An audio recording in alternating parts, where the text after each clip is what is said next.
The Forgotten Acres. Ethan Walker's land had always been more than property. To the people who drove past it, the acres looked like a stretch of golden pasture, bordered by cottonwoods and cut through by a winding creek. To Ethan, it was memory carved into the soil. The earth held the echo of footsteps, the sweat of labor, and the stories of men who had come before him. At the heart of this inheritance stood the dam. Built from stone and timber, weathered yet sturdy, it had once been a lifeline. Ethan's grandfather had raised it with his own hands during years when the valley nearly turned to dust. The water it held had kept crops alive, had kept families fed, had kept Willow Creek from collapsing under drought. Ethan often sat by the dam at dawn, watching the mist rise from the water's surface. It was more than a structure, it was a guardian, a reminder that his family's sacrifices had once saved everyone who now lived in comfort. Though Ethan lived alone now, he never felt lonely on the land. Each fence post seemed to carry his grandfather's strength, each tree his father's quiet pride.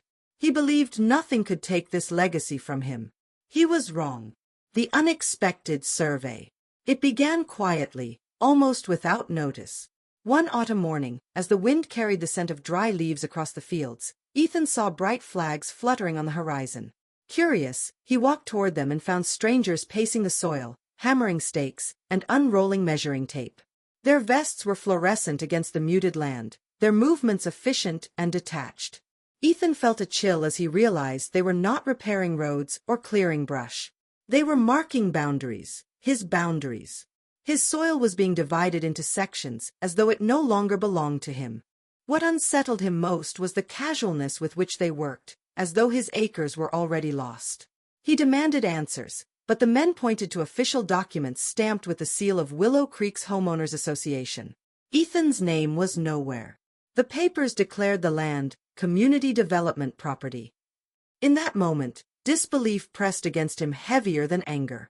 His family's name had been carried on this soil for generations. And now, with the stroke of a pen, it had vanished. De raiz off de HOA. Soon after, the land roared with machinery. Bulldozers tore through the fields, scattering soil that had once grown wheat and corn. Trucks rumbled day and night, carving wide roads where the sound of crickets had once been the only noise. At the center of it all stood Margaret Hale, chairwoman of the Willow Creek HOA. Impeccably dressed, always smiling, she treated the project like a personal triumph. Her speeches painted the development as progress, a gift to the town. She described visions of neat rows of homes, a glittering clubhouse, manicured lawns, and a swimming pool that would bring the community together. To Ethan, every word felt like erasure. Each tree felled, each shovel of dirt overturned, tore pieces from his family's story. He tried to stop it, filing complaints, appealing to city records, reaching for the deeds his father had left him. But wherever he turned, he met a wall. Margaret's reach stretched deep, her influence woven through officials and committees. The acres that had once been his sanctuary were vanishing before his eyes. This silent fight. Ethan's battle became one of silence. He filled folders with paperwork, gathered signatures, pleaded with lawyers, and unearthed every map and deed he could find. Yet, each path ended the same way, doors closed politely but firmly, voices murmuring that things were already decided. At night, he walked to the dam with a lantern, its glow reflecting off the restless water. He would run his hands along the stones his grandfather had placed, whispering questions into the wind. Was the land destined to be forgotten? Did legacy mean nothing when weighed against money and influence? The dam's steady rush seemed to answer him. It carried a rhythm older than the HOA, older than the homes being built. Beneath his grief, Ethan felt the land's quiet endurance. It had survived drought, storm, and famine. Perhaps it could survive this too. The weight of memory. As construction advanced, et tan sorro depened. He remembered sitting by the fire as a boy, listening to his father's stories of the great drought, the summer when crops shriveled and cattle collapsed in the fields. The town had been desperate, and it was the dam that had saved them. The Walkers had given freely, never demanding rent or repayment.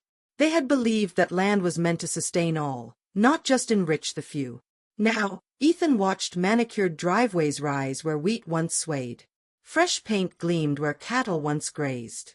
His family's open hand was being repaid with fences and gates, closing off what had once been shared. Grief pressed heavier than anger. For Ethan, it wasn't just about soil. It was about the erasure of memory, the silencing of stories that should have been preserved. The first cracks in the dream. The neighborhood came alive quickly. Children played on fresh lawns, porch lights flickered at dusk, and families decorated homes that still smelled of new paint. But beneath the surface, the land was restless. Hairline fractures appeared in foundations. Yards sank into soft earth after rain. Basements smelled of damp soil. The HOA brushed off complaints, assuring residents it was nothing more than natural settling. Rumors spread about Ethan. He was painted as bitter, someone who wanted revenge for losing his acres. Yet Ethan said nothing. He knew the truth, that the land was not theirs to command. Beneath every house lay soil that belonged to the water, a floodplain written into the valley's bones. De confrontação. The tension reached its height during a town gathering. Residents praised the new neighborhood, while others raised quiet concerns about flooding. Margaret spoke confidently, dismissing their worries with rehearsed charm. But when Ethan rose, silence spread across the room. He spoke not with fury, but with the gravity of someone carrying history. He reminded them that the creek, the reservoir, and the dam were all bound together. He explained that no deed, no committee, no HOA could change the truth of the river. His words hung in the air, weighty and undeniable.